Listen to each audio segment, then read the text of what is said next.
Conquest of Egypt, how Egypt fell in a single night. What happens when a handful of desert warriors decide to take on the richest, most fortified province in the Roman Empire? Why did a moonless night, a forgotten gate, and a ladder become the keys to unlocking Egypt's fate? How did a poet's reward lead to the dismissal of the greatest general Islam ever produced, and pave the way for a new legend to rise? So if you think history is dry, think again. This tale has betrayal, boldness, and a siege so tense it could make your coffee nervous. Let's start with the obvious. Egypt was the Beyoncé of ancient real estate. Everyone wanted a piece. Why? Because Egypt was the wealthiest, most productive, and most coveted land in the known world. Its Nile-fed soil was so fertile, it could make a cactus blush. Grain, gold, papyrus, and prestige flowed from its cities like honey from a hive. The Assyrians came for it. The Achaemenid Persians under Cyrus snatched it.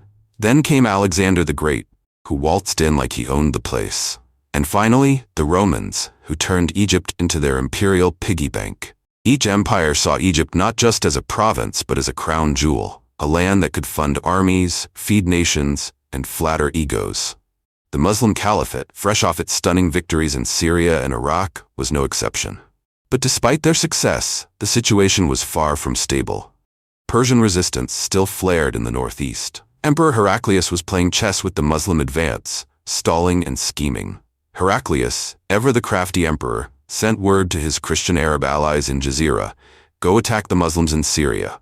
Distract them while I build my fortress of solitude in Anatolia." And like loyal pawns, they crossed the Euphrates and arrived outside Emesa in March 638. But Caliph Umar wasn't having it. He sent orders to Saad in Persia. "Send 3 columns into Jazeera. Let's show them what a real distraction looks like." The Muslim warriors launched their attack, and the Christian Arabs retreated faster than a cat from a cucumber. Jazeera was annexed. Game, set, match. Meanwhile, Khalid ibn al-Walid, the Sword of Allah, was still doing what he did best, winning. He captured Marash in autumn 638 and hauled back loot like a medieval Robin Hood. But Khalid wasn't a hoarder. He gave away his share generously. One day, a poet named Ashas bin Qais recited a beautiful verse for Khalid. The general, moved by the performance, gifted him 10,000 dirhams. A poetic gesture, yes, but also the final straw. Caliph Umar, ever wary of hero worship, saw Khalid's generosity as a sign of dangerous popularity. He summoned Khalid to Medina and uttered the immortal words, "You have done, and no man has done as you have done. But it is not people who do, it is Allah who does." Khalid was dismissed. He retired to Chalkis, where he lived 4 quiet years before passing away in 642. The undefeated warrior exited the stage, and a new star stepped into the spotlight. Amr ibn al-As, aged 48, was no stranger to glory. He'd fought at Ajandain, Yarmouk, and more. When Abu Ubaidah divided the conquered lands, Amr got Palestine. He quickly forced the surrender of Gaza and other Roman garrisons. But then came the plague of 639. A nightmare for the nomadic Arabs. Thousands died, including generals Yazid, Shurabil, and Abu Ubaidah. Amr survived, and with survival came opportunity. He approached Caliph Umar with a bold proposal. "Let me take Egypt. It's rich and it's weak." Umar, exhausted from war and wary of overreach, hesitated. But Amr's eloquence won him over. He was given just 4,000 troops, mostly cavalry, and a condition. If Umar's letter to cancel the mission arrived before Amr entered Egypt, he must turn back. Amr set off from Jabia in total secrecy. Umar, having second thoughts, sent a camel rider with a sealed letter to stop him. The messenger reached Amr at Rafah, just miles from Egypt. Amr, ever the tactician, didn't open the letter. He crossed into Egypt, then opened it. "Oops," he said, "probably. We're already in. Guess we're staying." Egypt was ripe for conquest. Years of military neglect, religious persecution, and cultural alienation had left the province vulnerable. The native Copts followed a different form of Christianity than the imperial orthodoxy. Emperor Heraclius persecuted them, deepening the divide. The people were disillusioned, and the empire's grip was slipping. The Romans, alerted to Amr's presence, reinforced Pelusium, the gateway to Egypt. Amr's army reached it in December 639 and laid siege. Roman naval superiority prolonged the fight, but after 2 months, the Muslims repelled a sortie and stormed the city in February 640. Amr marched unopposed along the Nile Delta, reaching Bilbais, which resisted for a month.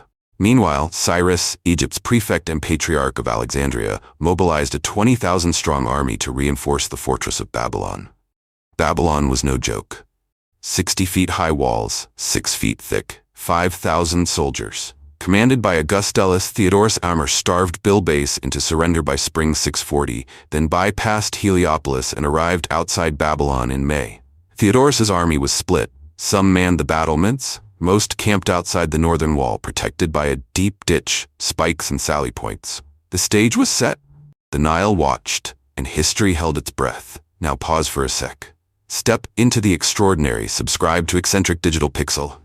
Welcome to the wild frontier of creativity, where pixels pulse with imagination, and every frame tells a story you've never seen before. We don't follow trends. We bend reality. Get exclusive access to jaw-dropping digital creations. Be the first to witness new drops by turning on notifications. Don't just scroll. Experience the pixel revolution. Smash that subscribe button and ring the bell to never miss a masterpiece. Because normal is boring, and you were born to see the world differently. When Amr ibn al-As arrived outside the fortress of Babylon, he was greeted not by hospitality but by Roman steel and stone. Theodorus had arrayed his forces behind a deep trench, with spikes and sally points guarding the northern wall like a porcupine on steroids. Amr, ever the optimist, launched his 4,000 warriors directly at the Roman units in front of the trench. The result? A hard-fought skirmish that ended with the Muslims being repulsed with relative ease. Theodorus didn't even break a sweat. Amr's men set up camp, licking their wounds and recalibrating. Amr knew he couldn't win in a straight fight, so he turned to psychological warfare. He began daily raids against Roman positions along the ditch, not to break through, but to keep Theodorus on the defensive.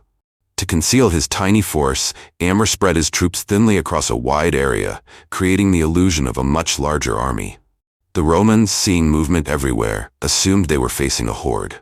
For 2 months, this dance continued. Muslims attacking, Romans hunkering down, both sides waiting for the other to blink. By July, Amr's men were tiring. No decisive victory had emerged. The man who once declared Egypt would be a walk in the park now wrote to Caliph Umar with a humble request: send help. Rather than scolding his ambitious general, Umar sent 4,000 reinforcements. The attacks on Babylon resumed with greater force, and Roman casualties mounted. But the fortress held firm. Amr, now even more desperate, sent another request. This time, Umar dispatched Zubair bin al-Awwam with 4,000 more troops. The caliph, clearly irritated, offered Zubair command of the campaign. Zubair declined, saying, "I came to help, not to take over."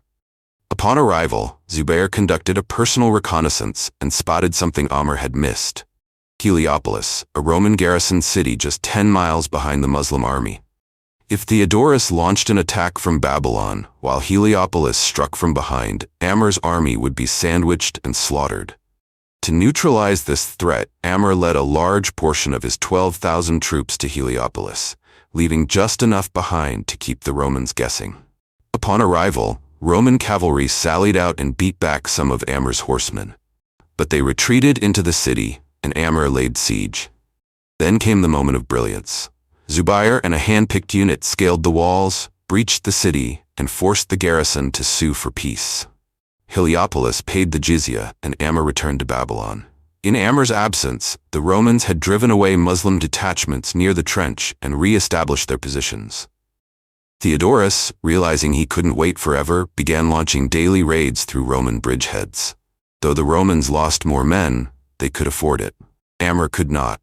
The stalemate dragged on, until a bold Arab officer named Kharija bin Huzafa approached Amr with a plan. That night, Kharija took a cavalry regiment and rode to a southern spur of a ridge east of the field. They hid near the trench, waiting. At dawn, the Romans crossed the trench and deployed for battle. Amr's army faced them. Then, Amr ordered a retreat, a suspiciously easy one. It was a feigned retreat, designed to lure the Romans far from their defenses. Once the melee moved beyond the trench, Kharija's cavalry galloped out, occupying the crossing points the Romans needed to retreat. Amr, seeing the trap sprung, countercharged with ferocity, driving the Romans back.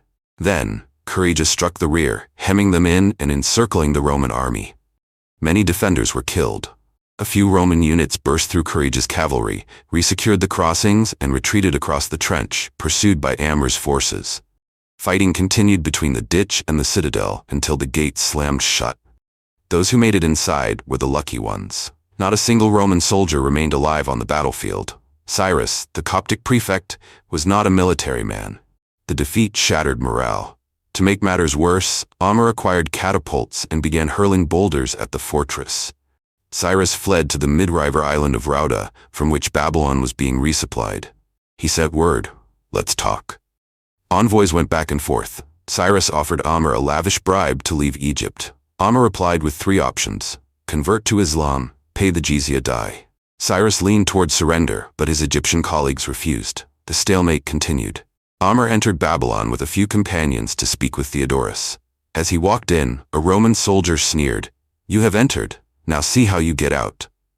Amr, sensing a trap, tricked Theodorus into believing he would bring more generals into the fortress. Fearing a larger ambush, Theodorus let him go. Amr walked out, alive and unscathed, a master of war and wit. Despite months of skirmishes, feints, and full-on assaults, Babylon stood firm.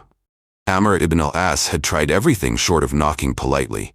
Theodorus, the Roman commander, had dug in, and the gridlock outside the fortress continued. The Muslims couldn't break in, and the Romans wouldn't come out.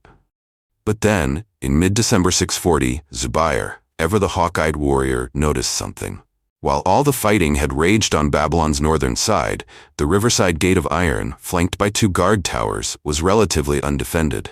It was the architectural equivalent of leaving your back door unlocked during a siege. Zubair turned to Amr and said, in essence, "I think I found our way in." Amr gave his blessing. The plan was set. On a moonless, clear night, December 20th, 640, the Muslim army crept silently toward the Gate of Iron. Zubair and his elite unit carried ladders, their footsteps muffled by the dirt. They climbed, and when enough men had reached the top, a deafening Islamic battle cry erupted from the walls and echoed across the field. The entire Muslim army joined in, creating a cacophony of war that sent Roman defenders into a panic. They had no idea what was happening or where the attack was coming from. In the chaos, Zubair slaughtered the gatehouse sentries and broke the chain holding the gate shut. Like water bursting through a dam, Amr's army flooded inside. Some elite Roman units made a valiant last stand, but most routed toward the Nile, abandoning the fortress. Pre-prepared boats ferried them to Rauda Island, shuttling soldiers back and forth under the cover of night. Theodorus, slippery as ever, managed to escape and fled to Alexandria, leaving Babylon behind. The next morning, Cyrus, the Coptic prefect, saw the writing on the wall, and it was written in Arabic. He sued for peace, agreeing to pay the jizya, submit Egypt to Islamic rule, allow Romans to stay or leave for. It was a clean, pragmatic surrender. But not everyone was pleased. When Emperor Heraclius received Cyrus's letter requesting imperial approval, he exploded. His response was a masterpiece of scorn and insults, rejecting the peace and branding Cyrus a traitor. To ensure Egypt didn't fall without a fight, Heraclius sent orders to all Roman generals in the region. Resist, no matter what. They obeyed. Cyrus, now disavowed by his own empire, turned fully to Amr, offering administrative and engineering support. The Copts, long alienated by Byzantine persecution, now found a new protector. With Babylon taken and Memphis secured, Amr's eyes turned westward. The jewel of Egypt, Alexandria, was next. The final chapter of the conquest was about to begin. Next up, the conquest of North Africa begins. If you've been gripped by this saga of sieges, strategy, and swordplay, don't miss what comes next. The sands of Egypt are just the beginning. Follow us, subscribe, and click the notification bell so you never miss another legendary tale from the golden age of conquest.